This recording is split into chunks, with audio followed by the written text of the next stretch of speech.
Okay, so last time we did anaerobic growth conditions, three conditions, which on chapter 2.8, right? And I'm going to repeat what we did last week, no, the week before spring break. So we strict out three species: Alcaligens, Ficalis, which is obligate aerob, Cladidium sporogens obligate anaerob, and Escherichia coli is a facultative anaerob. So we have three plates. On each plate, we strict out three species, right? And then put it in a candle jar. So over there, anaerobic jar is here, and the air is on the bench, right? We incubate at room temperature for almost 2 weeks, right? Almost 2 weeks. And now I'm going to invite you to share with your plates. So if your plates have a very clear cut of kind of a growth that's shown on the board, can you share with us? Anyone?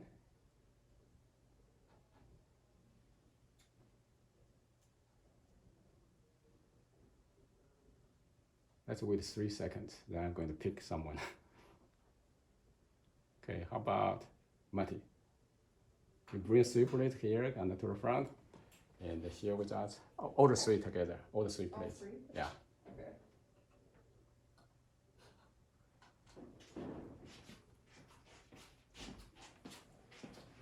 Which one you want to start with?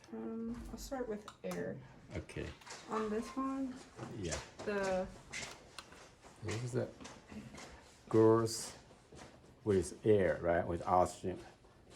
Okay. Can you say something about the growth in the air? This one seems to grow pretty good, like it's supposed to. Escherichia coli, E. coli. Yeah. Okay. But this one, I wouldn't call that like 3 pluses, maybe just like 1. Yeah. But this one, Alcaligens, yeah. Yeah. Cladidium, that one doesn't have any, like Yeah. it's supposed to. no growth. And what's your second plate? The anaerobic jar. Okay, anaerobic jar. Okay, here we're showing. Okay, Cladidium, their growth, right? Colonies, I see, right?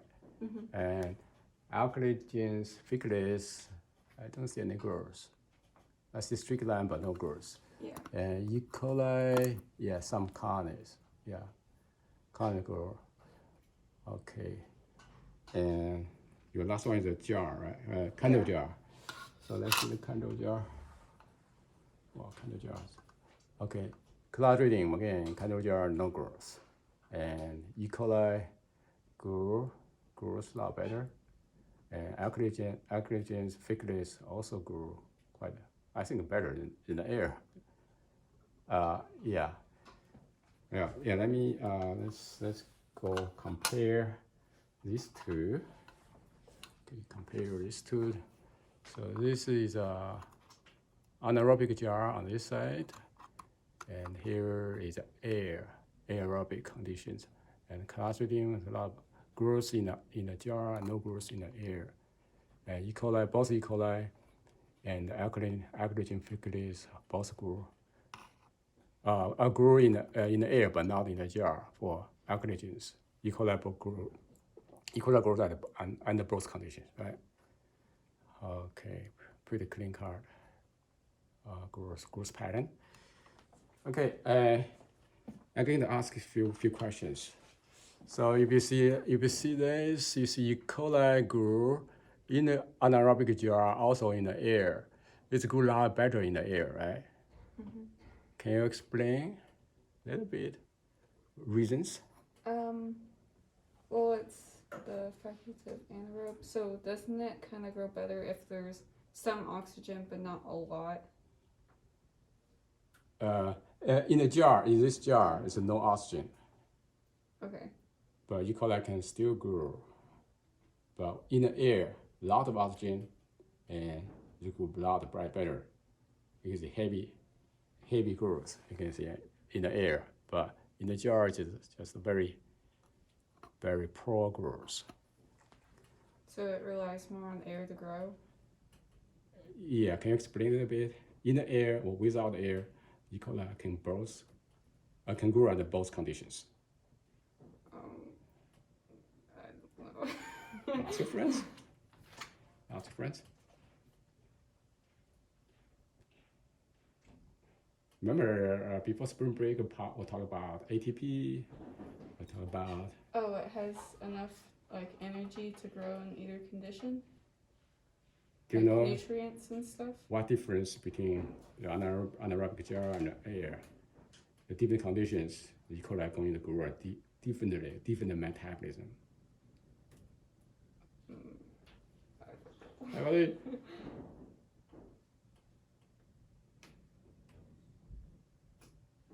Any clue about the differences? Grow better in the air or poorly without air for E. coli? Anybody remember before spring break we talked about ATP production and which conditions ATP will produce a lot more? Say louder. In the air, right?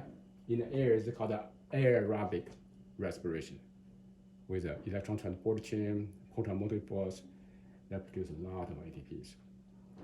Whereas no air, you could have the switch to fermentation and anaerobic respiration. And the efficiency of ATP production is a lot lower. So without much energy, E. coli cannot pick up growth faster. I remember that past story we talked about before.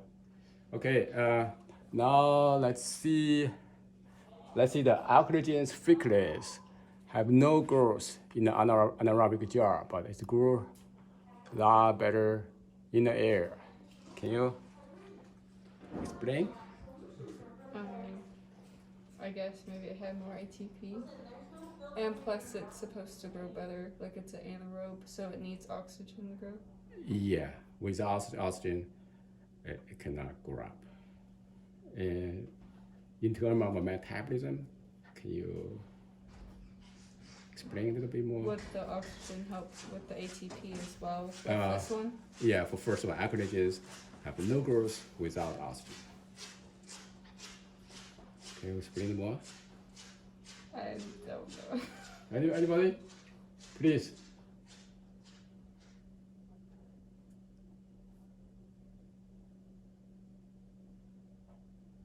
Okay, let's make an analogy. Humans are aerobic, like this guy. If I live in this jar, I'll be dying in 10 minutes. No air, right? That means I don't have the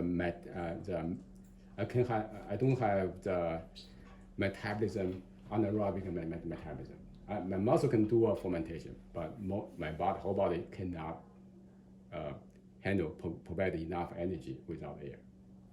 Right? This is the species same. It doesn't have my fermentation metabolism, no anaerobic respiration. It can never grow without air. That makes sense? Mm-hmm. Okay. Lastly, okay, let's go back here. Clostridium grow in the anaerobic jar, but not in the air. You can see here, there's no growth. Up here, can you say something about it? Why Clostridium sporogenes can grow only in the anaerobic jar, but not in the air? Well, oxygen like kills it. Yes. So this guy, this Clostridium will be killed by any byproducts from anaerobic respiration, oxidative damage. It doesn't have an enzyme to clear up all the oxygen or reactive oxygen species or molecules that will damage DNA and the cell membrane. Okay, good job. Did I miss anything? There's so much information on the 3 plates. I think you got it. Got everything right? And the last thing here, E. coli is called a facultative anaerobe, meaning it can grow on both conditions, anaerobic, aerobic. Okay. Any more comments? Okay. Let's give hands to Matty. Okay. One more. I saw some of you guys have trouble. You want to share with us about the trouble? You see growth everywhere in 3 conditions. Would you query? You come over and share with us. So yeah, you are not alone. I mean, quite many. Same thing happened. This is the air. This and is air, and collagen also grew in the air. Yeah. And can you have an anaerobic jar? Is it anaerobic? Okay, there's an anaerobic jar. It also grew in the jar. So you can see the growth. Okay, see.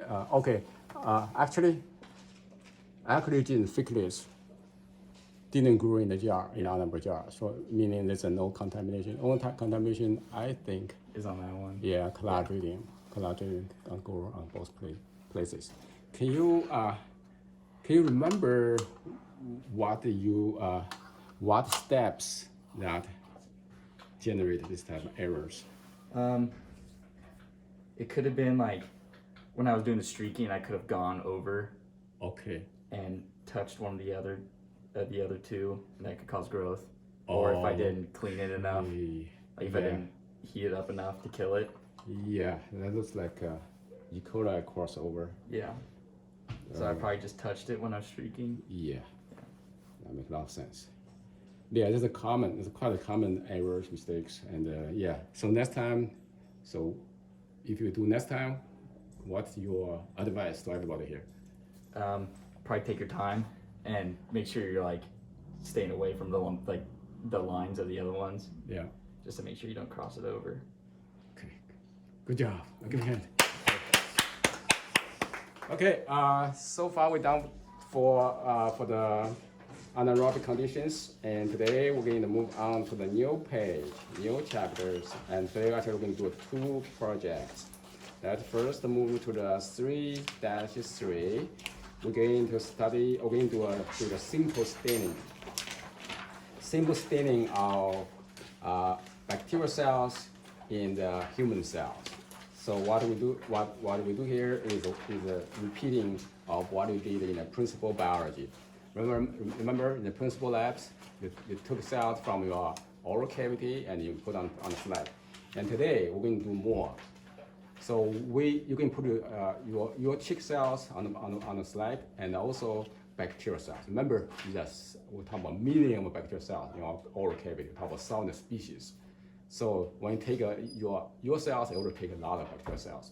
But these bacteria are friendly, are defensive against disease. They call it normal flora, called a microbiota, right? They play a very important role in the defense against the pathogens.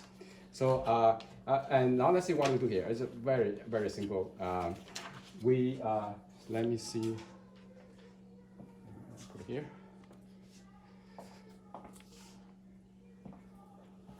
You first have your slide, your microscopy slide.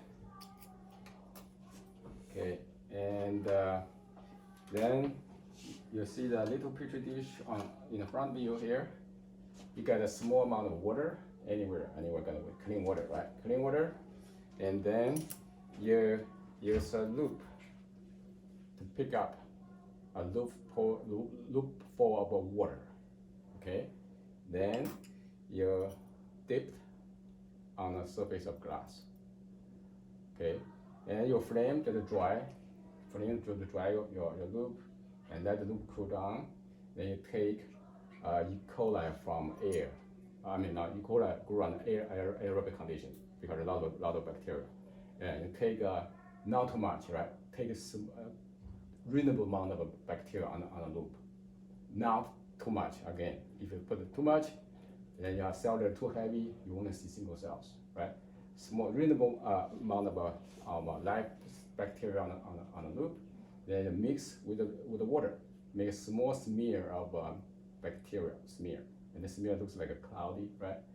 And then you're going to dry. Okay, use the slide holder. Okay, go through the top of flame gently, and this is for drying. It's for heating and drying. It's not for sterilization. So don't burn the glass to red. and otherwise all the bacteria will burn into ashes. And just to dry, when you see the water is gone, and that's it. Never overheat, right? Overheat, overburn. So once you're done, and remember it's hard. Don't get your finger burned. And then you put a cover slip. Okay. When you've done this, you put your cover slip on and put here. So this is your smear, and after heating or drying, you place your cover slip back here on the top. Then add 1 drop of siphoning. See here, siphoning.